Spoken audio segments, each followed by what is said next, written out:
The 1960s were a time of radical change for many civil rights movements. The stream of laws that were passed because of this affected many aspects of people's lives, including school, sports, and many more. Title IX changed education to make it more equal and accessible to women everywhere. It did not just focus on education, but programs tied to education like sports. The women who attended the University of Iowa at the time recognized it and changed Iowa athletics forever. The women at the University of Iowa were some of the first women to realize that they should have equal opportunities for not only education, but athletics as well. Through Title IX, the investigation of women's equality in 1975, and present-day problems, it is evident that the women athletes of the 1970s started a movement that was much larger than they believed. Now it is hard to believe that the University of Iowa Athletics Department still treats women differently, but just because something is pushed aside does not mean it is still not an issue. In 1972, the U.S. Congress passed the Education Acts, which included Title IX. Title IX is a 10-part amendment saying there must be equality for both boys and girls in any program that receives any federal funding. It covers access to higher education, career education, education for pregnant and parenting students, employment, learning environments, math and science, sexual harassment, standardized testing, technology, and athletics for women. Though Title IX was not controversial when it was first passed, it became extremely controversial after. The Association for Intercollegiate Athletics for Women, the AIAW, was created because the NCAA would not offer women's athletics. The NCAA and many high school administrators were very vocal on how boys' sports would suffer if girls' sports had to be equally funded. Regulations for Title IX did not come out until 1975, but these regulations were not enforced unless there was a complaint or an investigation was made, meaning that athletics for females were not made a priority unless there was a lawsuit. On October 24, 1974, Genevieve Pruitt, a senior law student, filed a complaint that the University of Iowa was not following Title IX. Pruitt claimed that the university discriminated against women in 5 main ways: through unequal facilities, harassment at Halsey Gym Pool, an unequal amount of athletic scholarships for male and female athletes, an unequal budget provision for supplies and equipment between the two genders, and unequal salaries and employment practices for men and women coaches and professors. The investigation was started February 19th and finished February 21st in 1975.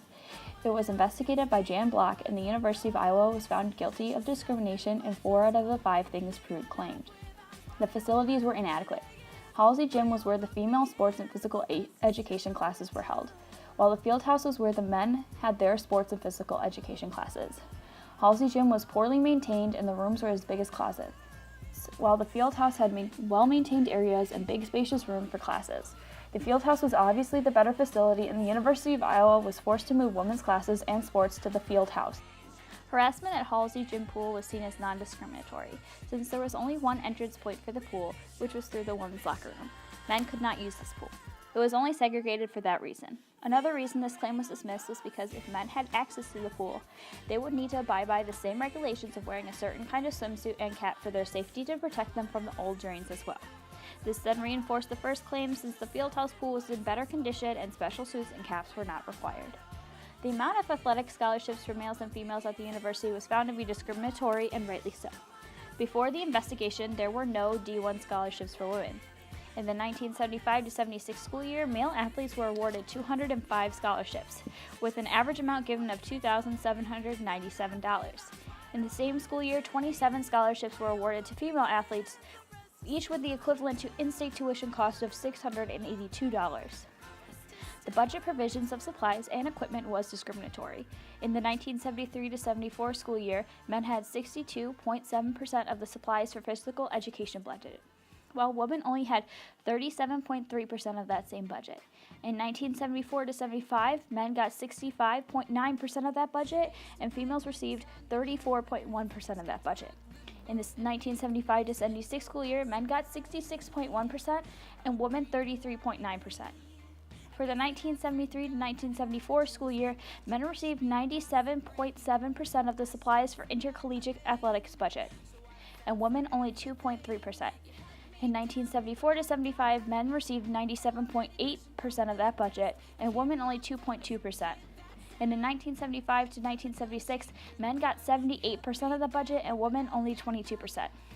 The total intercollegiate athletics budget in 1974-1975, men received 97.3% of that budget, and women only 2.7% of that budget. While in 1975 to 76 school year, men got 93% of that budget and women 6.8% of that budget.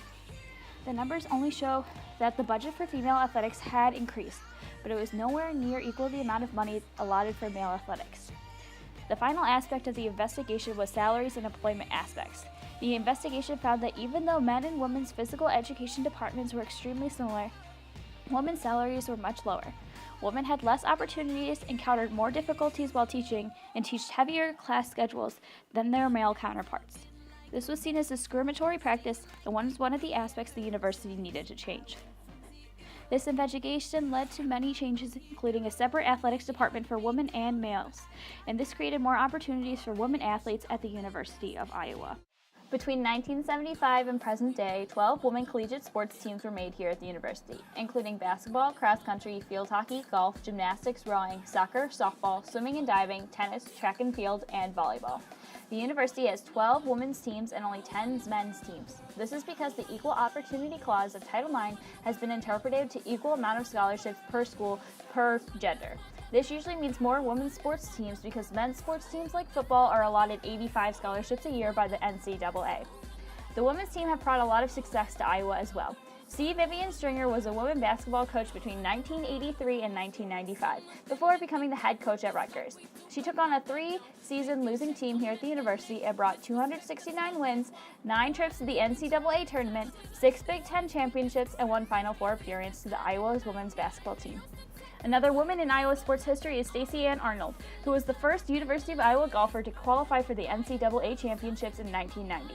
She was also a Wilson All-American in 1990, a Big Ten All-Decade team member for 1981 to 1991, an Iowa Athletics All-Decade team member for 1981 to 1991, a Big Ten Player of the Year in 1991, a Big Ten Freshman of the Year in 1988, an Iowa MVP in 1991, and she received many, many more awards. Many women since Title IX investigation have had a lot of success here at Iowa, including those inducted into the Iowa Athletic Hall of Fame.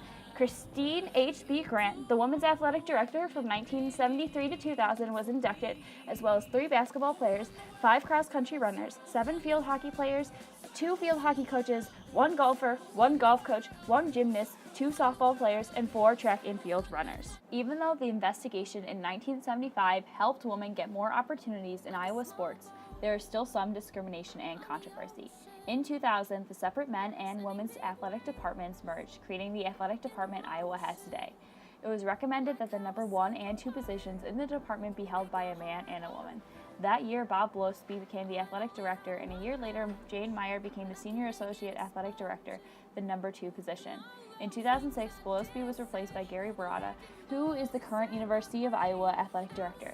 Since he took the position, 6 female coaches have been forcibly removed from their positions with little to no reason. Tracy Grisbaum coached field hockey for 14 seasons, 12 of which were winning seasons, and was removed in August 2014, about a week before the field hockey season started. Grisbaum was given no reason to believe she was going to be fired and was not told the reason for her termination. Her players were as shocked as she was, and many fought the athletic department to know the reason why the coach they came to Iowa for was terminated. Since field hockey is not a high school sport in Iowa, most of the team comes from other states. Meyer wrote a complaint about possible discrimination against her and female coaches in the department.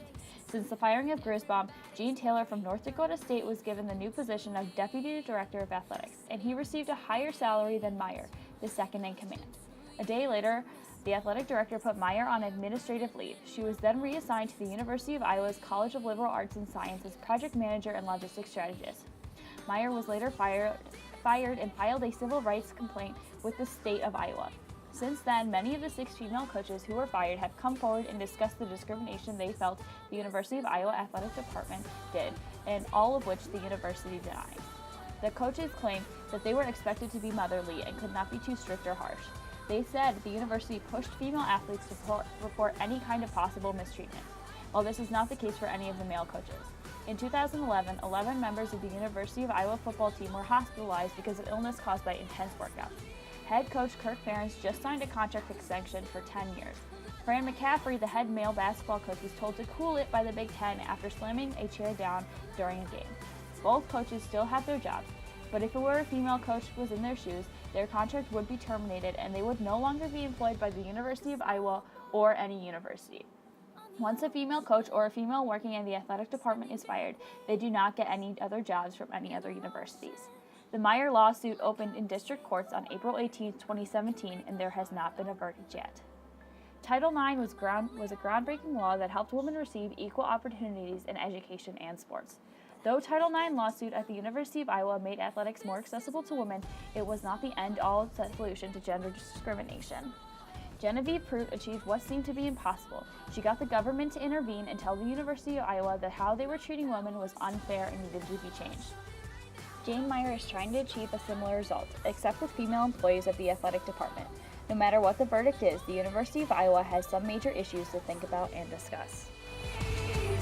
'Cause I've still got a lot of fire left in me. No, I've still got a lot of fire left in me.